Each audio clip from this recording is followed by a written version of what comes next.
अस्सलाम वालेकुम एस्पायरेंट्स, उम्मीद करता हूँ तमाम लोग खैरियत से होंगे। तो जो मिनिस्ट्री ऑफ डिफेंस वाली आवाम है, बड़े अरसे से सोई हुई थी और एकदम से आज मैसेज आए और तमाम आवाम एकदम से जागी और मेरा इनबॉक्स एकदम से जो है मैसेजेस से भर गया। तो मैंने सोचा क्यों ना आप लोगों के जो 2-4 क्वेश्चन हैं उसके ऊपर एक छोटी सी वीडियो बना दी जाए।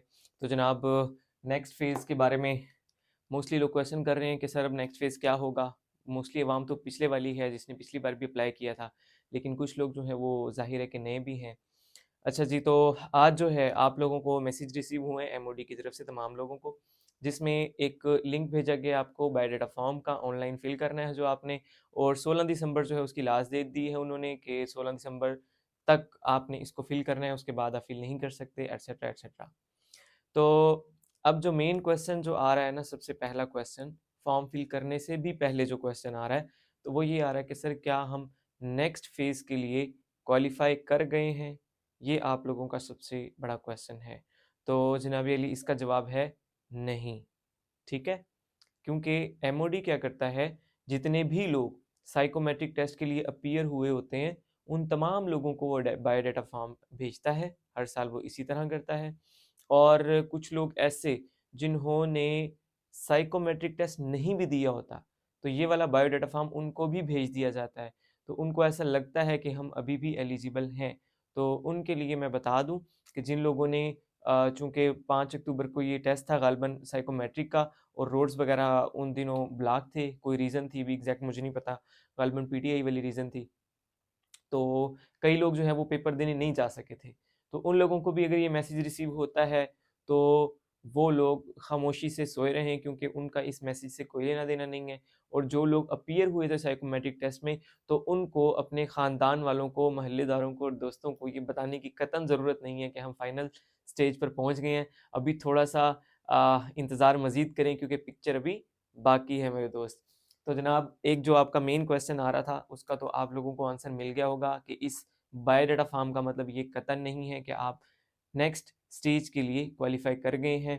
अभी जो है कुछ दिन तक, मे बी 2-3 हफ्ते तक, ये आप तमाम लोग जब फॉर्म सबमिट कर देंगे, तो दोबारा से वो अपनी वेबसाइट के ऊपर जिस तरह पहले वो शो करता है एमओडी, जिसके अंदर लिखा हुआ आता है, आगे आपका नाम लिखा होता है, स्टेटस लिखा होता है कि आप qualify for the next stage, या फिर आप वहीं पे जो है वो फेल हो गए हैं, डिस्क्वालीफाई, जो भी वो आपको आगे लिखा हुआ दे देता है। इसी तरह आपको इसका भी शो हो जाएगा कि आपने क्वालिफाई किया है आया, या आपने क्वालिफाई नहीं किया। ठीक है जी। तो ये आप लोगों का जो मेन मुद्दा था वो तो हो गया क्लियर। अब जो है उसके अंदर जो बायोडाटा फॉर्म है, उसके अंदर कंफ्यूज हैं अभी, मतलब फॉर्म खोलने के बाद भी कई लोग कंफ्यूज हैं, वो मुझे मैसेज करें सर इसको कैसे फिल करना है। तो देखिए जी, एक तो सीधा-सीधा पहले मैं जवाब दूँगा आप लोगों को कि अगर आपको अभी भी नहीं पता ये फॉर्म कैसे फिल करने हैं, तो फिर आपने क्या करना है आगे भर्ती होके यार, उसको रीड करो और उसमें देख लो क्या लिखा हुआ है। ठीक है? तो ये तो हो गया ऑन अ लाइटर मोड। अच्छा, वैसे जो है उसके अंदर आपका नाम और पेरेंट एज तो ऑलरेडी आ जाएगी जब आप उसे ओपन करेंगे। उसके अंदर जो चीज़ें आपने फिल करनी हैं, आपकी फैमिली डिटेल्स हैं, जैसे कि आपके ब्रदर, सिस्टर्स और फैमिली मेंबर, फादर और मदर, जैसे कि अगर वो आपके ऊपर डिपेंडेंट हैं, तो आप लिख देंगे कि जनाब वो कुछ नहीं करते, हाउसवाइफ हैं जो वालिदा हैं, या फादर जो हैं वो कुछ नहीं करते हैं, और आगे उनकी इनकम में नथिंग, ज़ीरो ज़ीरो लिख देंगे। तो उसका एक बेनिफिट जहाँ तक मुझे लगता है ना, वो ये होगा आगे आने वाले वक्त में, जब आप अल्लाह करे भर्ती हो जाएं आप लोग एक, तो जब आप लोग भर्ती हो जाएंगे, तो आपने जब पेरेंट्स का मेडिकल वगैरह करवाना होता है, तो वहाँ पे वो आपसे पूछते हैं कि आपके ऊपर डिपेंडेंट है भी कि नहीं है, या तो अगर वो अलग हैं बिल्कुल ही, तो आपके ऊपर डिपेंडेंट ही नहीं है, तो फिर तो वो आपको वो फैसिलिटी नहीं मिलेगी। तो मोस्टली पेरेंटेज मतलब डिपेंडेंट ही होते हैं इस उम्र में आके, तो पेरेंट्स ने आपके ऊपर डिपेंडेंट ही होना होता है। लेकिन अगर किसी के पेरेंट्स सरकारी मुलाजिम हैं या अच्छे कोई प्रोफेशन है, तो वो लोग ज़ाहिर है कि झूठ तो नहीं लिखेंगे, क्योंकि एमओडी में आप अप्लाई कर रहे हैं, तो वो तो पकड़ लेंगे आप लोगों का झूठ। ठीक है ना? तो एक ये चीज़ आपसे पूछी जाती है, आपके ब्रदर की तादाद कितनी है, आपकी सिस्टर्स की तादाद कितनी है, और वो लोग क्या करते हैं। इसके बाद अगर आप मैरिड हैं, तो वो पूछते हैं कि आपके बच्चे कितने हैं, आया वो पढ़ रहे हैं, नहीं पढ़ रहे, और आपकी डॉटर्स, सन और डॉटर का अलग-अलग आपसे पूछा होता है।